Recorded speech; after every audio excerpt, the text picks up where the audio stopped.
So our second speaker is a civil rights activist and co-founder of the Lighthouse Project, a nonprofit which advocates for the falsely accused and wrongfully convicted. Diana has been challenging ongoing changes to sexual assault legislation which would undermine the rights of the accused. She feels that current proposed legislation will undermine the ability of an innocent person to prove his or her innocence in a proper court of law.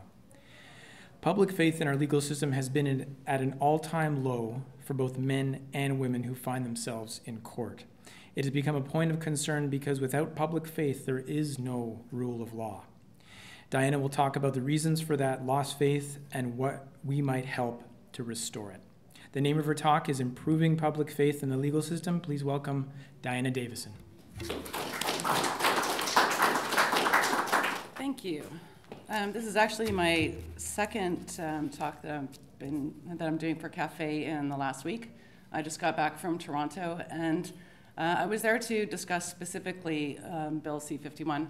I actually wrote something that addresses a bit the subject matter that David was dealing with tonight in terms of advocacy. And I want to share this because, I want to talk about how it is. I ended up on a legal panel with a bunch of lawyers, even though I'm not a lawyer myself. So without having to cross over this. And then once I read this, I'm going to tell you about Bill C-51 a little bit. An interesting thing in terms of trying to talk about stuff like legislation is it's really dry subject matter. We had a really good turnout at the event. It's estimated about 150 people, which, considering we're talking about rules of evidence and we're talking about a piece of legislation, it's hard to get a lot of interest in that. Although the subject of the bill is something that everybody, especially men, need to be very concerned about.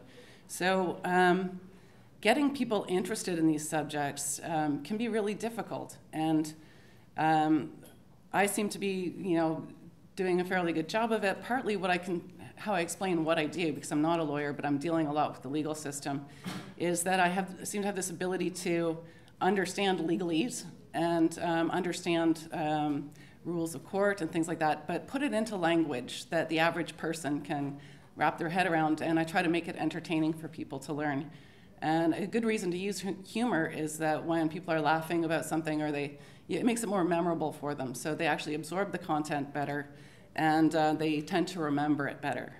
So, as I said, I just returned from a panel discussion event in Toronto, also hosted by CAFE, and I want to talk a bit about how I ended up on that panel with two high-profile lawyers in terms of how to engage in effective activism. And I'll be addressing a little bit what was mentioned earlier as well about how to deal with criticism and being labeled and called names. So that's the second time I've been on a legal panel as a non-lawyer. I hold no degrees. My main career in the past was working in the film industry as an artist. So how did I get here to the point where I've co-founded a nonprofit and I'm a full-time civil rights activist?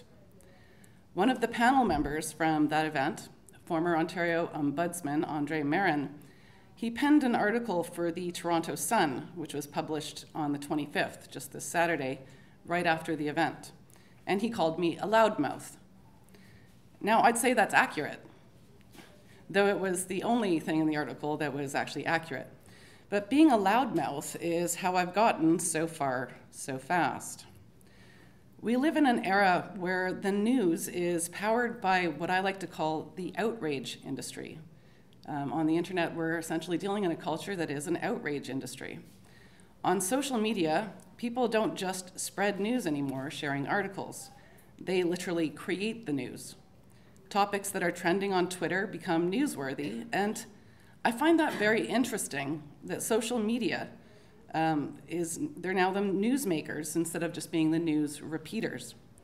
And this is, access to a new way of gaining a platform. There's all this talk about who's entitled to have a platform. Well, with the internet, anyone can have a platform now. So it's opened up this whole new avenue for creating public narrative, which has its pros and its cons. But it's an avenue, and this is one of the cons, it's an avenue that has no fact-checking, it has no editorial process, and it has no ethical guidelines. Canada's Chief Justice Beverly McLaughlin recently gave a speech in which she said, "We must not divide ourselves into warring camps, shouting at each other over an abyss of misunderstanding.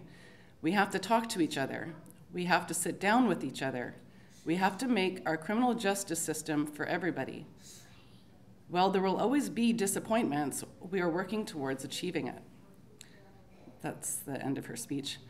And I agree with her.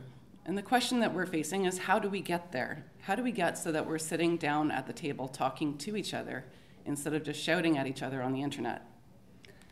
Now, Cafe, this is one of the things I like about them, one of the many things.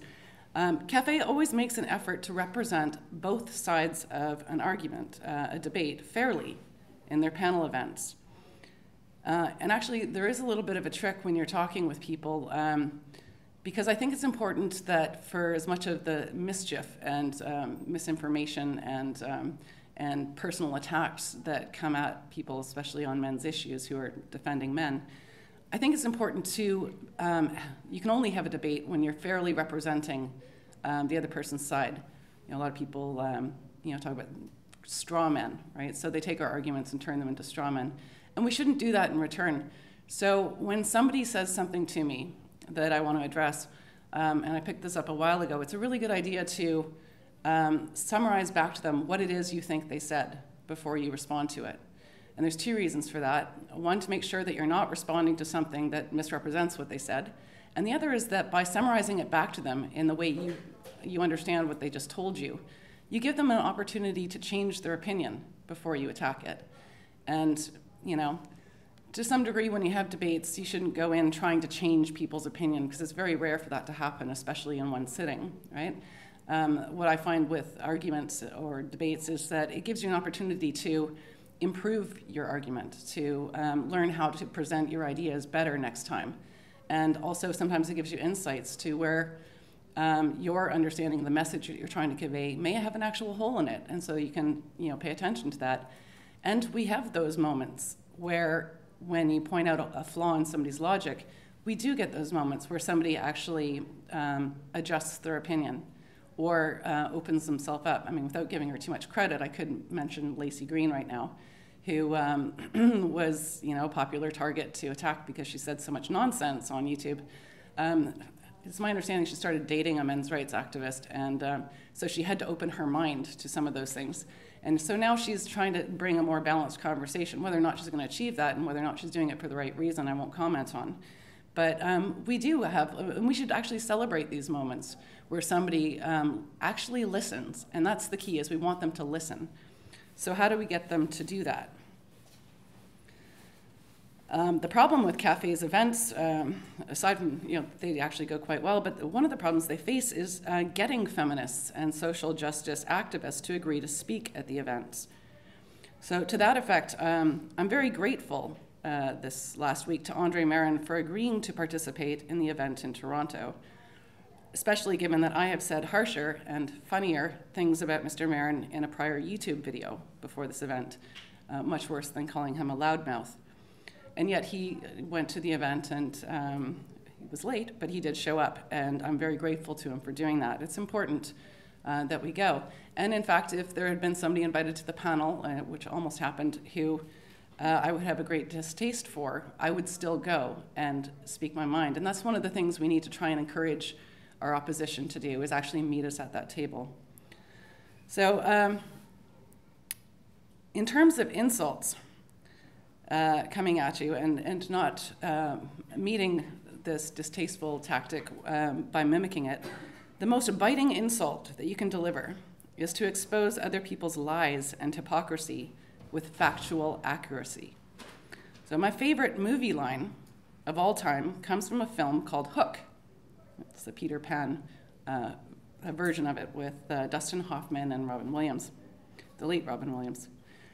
Dustin Hoffman, as the villain, Captain Hook, is accused of lying. And with a twirl of his mustache, he says, "Lie? Me? Ha ha.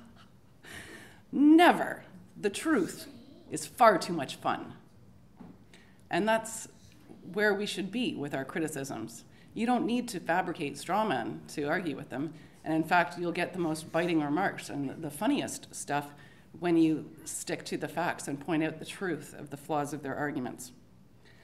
Now, the problem in our outrage culture now is that the warring factions are so polarized and extreme that mild manners will be lost in the vitriolic tsunami of social media. And if someone's whacking you over the head with a 2x4, it's not very effective to say, I'd really appreciate it if you'd stop doing that, right? So this is sort of the information war analogy right now. And being able to sit down and have rational debate, like I said, the problem is getting them to the table, and we're dealing with people who are speaking a bunch of nonsense, who refuse to speak rationally, and if you study postmodernism, refuse to accept that there are actual facts to discuss. Right? Postmodernism believes the entire world, reality is subjective and unknowable. And when you point out their contradictions, they're actually quite happy with that. They're very pleased because they believe that the more contradictions there are, the more close you are to representing this reality that has no facts to it. And to that extent, I don't know if anybody's been, well, probably most of you have been following the recent events with Jordan Peterson, and specifically a woman named Lindsay Shepherd, who played a clip from TVO, The Agenda, that had Jordan Peterson debating another professor, I believe, his last name was Mate. Anyways, talking about pronouns and the use of pronouns and whether or not it's legitimate. So Lindsay Shepherd had played this 3-minute clip in class, and she represented both sides of the argument. It was a communications class, and they were going to be talking about grammar. So the grammar of using pronouns like they to describe a singular person she felt was relevant. And of course, if you've followed the issue, she was hauled in front of a 3-person tribunal at her university. They refused to tell her how many people had made a complaint. They refused to give her the content of the complaint. And she was called transphobic for having played this thing that was on TVO. Peterson was compared to Hitler and so on. And there was some interesting language being used. In specific, her supervising professor had said that something about her position, and then paused and said, I understand your positionality, okay? So in talking about, and the nice thing here is that all of the mainstream media pretty much, I mean, Vice didn't align, but I don't think we can call Vice mainstream media or legitimate media. Everybody agreed that what happened was problematic, that it was an outrage, that in a university we need to have freedom of expression, freedom of thought, we need to debate difficult issues. And not just that this happened, but the way it happened was essentially proving Dr. Peterson to be correct in his assessment that language policing has already gone too far. So a lot of people who were trying to take down Jordan Peterson were not too pleased that we have a now real example that he is in fact correct in his concerns. So an article written about it, I think on the 23rd actually, by Rex Murphy, he has a wonderful paragraph discussing the apologies that ended up being made to Lindsay Shepherd. And he says, "May I summarize the points so far by saying that my positionality on their apologies is problematic, and my problematics on their positionality is profound." Right? That one sentence used their language to mock them so proficiently that when I was trying to explain the entire situation of what's happening to somebody who hadn't been following the situation, I gave him that paragraph to read, and he completely understood what was going on. So the use of humor is extremely effective. But what we don't want to do is we don't want to adopt their language. And if you want to know how dangerous that could be, then you watch some Jordan Peterson videos. So what I found to be the most effective tool for being heard in the storm of insanity going on around gender issues is be funny. Keep your sense of humor. And a really good reason to keep your sense of humor is because a lot of the stuff we're dealing with is extremely scary, terrifying even, and it's also very depressing. I get comments on my YouTube videos quite often that people love my videos, but they have trouble watching it because it's so depressing and it's so scary, which is why I try to make the videos. I try to throw in enough humor in there to help people get through it. And so keeping a sense of humor isn't just good in terms of being effective. It's good in terms of keeping your own sanity, because it's really easy to fall into a depression and then just become one of those angry people. It's also really important, too, that you don't speak or tweet even when you're extremely angry, right? So when you've been insulted and it's not just going off your back like water off a duck, when you're really upset, calm down, just take your time, think about the best way to respond, and try to avoid letting yourself get angered. I think anger can be really productive. It's a really good motivator. So I'm not saying that anger is bad, but you want to be really careful because people say things they regret when they're angry. And we want to elevate the discussion. We don't want to go down to their level. And essentially, as Douglas Adams wisely advised in The Hitchhiker's Guide to the Galaxy, don't panic. So that's essentially, in a nutshell, my advice on how to become an effective activist in a really hot climate, and how to handle, to some degree, I was asked, well, you must get called a lot of things on the internet. You must get insulted all the time. You must have a lot of vitriol coming at you. And I said, I'm sure I do, but they all have me blocked on Twitter, so I don't read it. I can't read it, in fact, and I have not created a secondary account to bother myself with it. What we want to do is get them to come to us. And it takes courage, and courage is not the same as fear, being fearless. Courage means having fear, but doing something anyways. And find groups like Cafe, so you have a good support group, so you can talk through things that are causing you problems. And some of the best ideas I've come up with, I'm not this magical person who just suddenly can turn on their video camera and create a great video with some stunning insights. I have to work through it, and then I read it, and then it's like, okay, I understand it, and then you have to think, are other people going to get it? And then sometimes there's problems that you identify that are so subtle that it takes a while for me to think it through. And I'll be sitting out doing what I ought not to be doing, having a cigarette, and suddenly go, aha, I've figured it out. And so don't put too much pressure on yourself to know everything, to get everything right, especially people first coming into awareness of men's issues. People start throwing statistics around, and then you come across people like Karen Strawn, who just seems to know everything like an encyclopedia. And then you think, how am I going to do that? How am I going to learn all this stuff and remember it all and be able to cite stuff on the spot or come up with my source references? And you don't have to.